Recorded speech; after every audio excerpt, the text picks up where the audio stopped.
So, watching Chicago PD skits, bits, whatever they're called, parts of the show. Anyway, guy walk, guy walks in, friend on the floor, husband comes in, obviously just beat the crap out of her. This got me thinking back. This was like years and years ago, back when my memory's kind of hazy, so I don't know how far exactly back I'm remembering. But I remember it clearly because I was sober at the time and it was cool. And I hated the fucker that did it.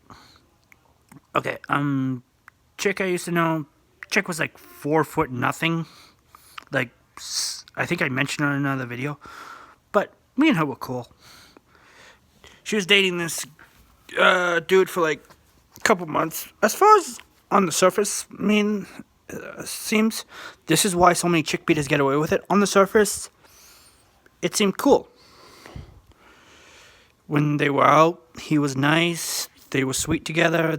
Kind of corny sometimes without all the lovey-dovey shit. But for a while, it seemed cool. I actually kind of liked the guy. Walked in one day. She was on the floor. I busted open like you couldn't see anything but pus and blood coming from that side of her face. And he was in the next room. Now, this proves that all chick beaters are fucking chicken shit cowards.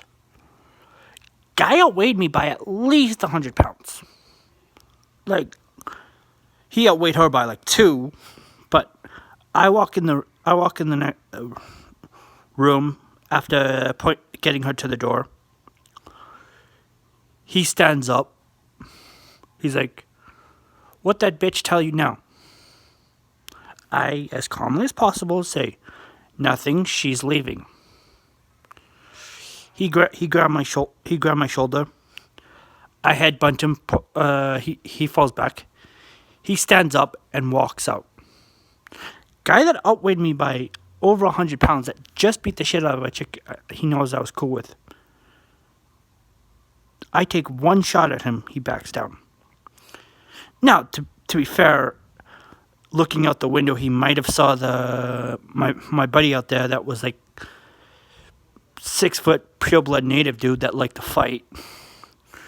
Could have had something to do with the fact that he knew I was pissed, and at this time I had my hand on this hammer thing. I think they used to tenderize meat. It's basically a mini hammer. That might have had something to do with it. But dude still outweighed me by 100 pounds, and dude was tight enough with me to know I can't fight that good. And he still backed away like a bitch. So, a couple days later, him, of course, "Oh, I feel bad," comes up to her house. Now, we were just hanging out, like nothing was happening. We see him coming. She jumps into bed, like not even saying a word. We're like, just look at you. She jumps into bed. I throw my pants in the fup room, unlock the door so he can come in. Jump in too. He walks in, sees our clothes lying there, sees me in bed with her. He's like, "You left me a couple days ago. Is this why you backed her up?" I'm like, "No, this has been going on for months, dude." Then, guy comes at me. This is why we jumped into bed. Guy was so livid, he forgot that she kept a baseball bat by her bed. Because when she was a kid, she had a break-in, so, yeah. Busted both of his knees. So what I'm saying is, violence is wrong, but most fuckers that hit women or hit kids are either cowards that won't fight back, or are stupid enough to forget forget some little things when they throw the first punch.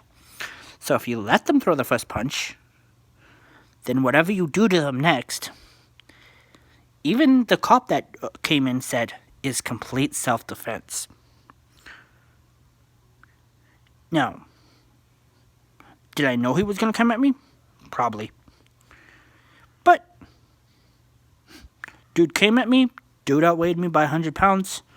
I had to bust his leg. But he still can't walk right. So,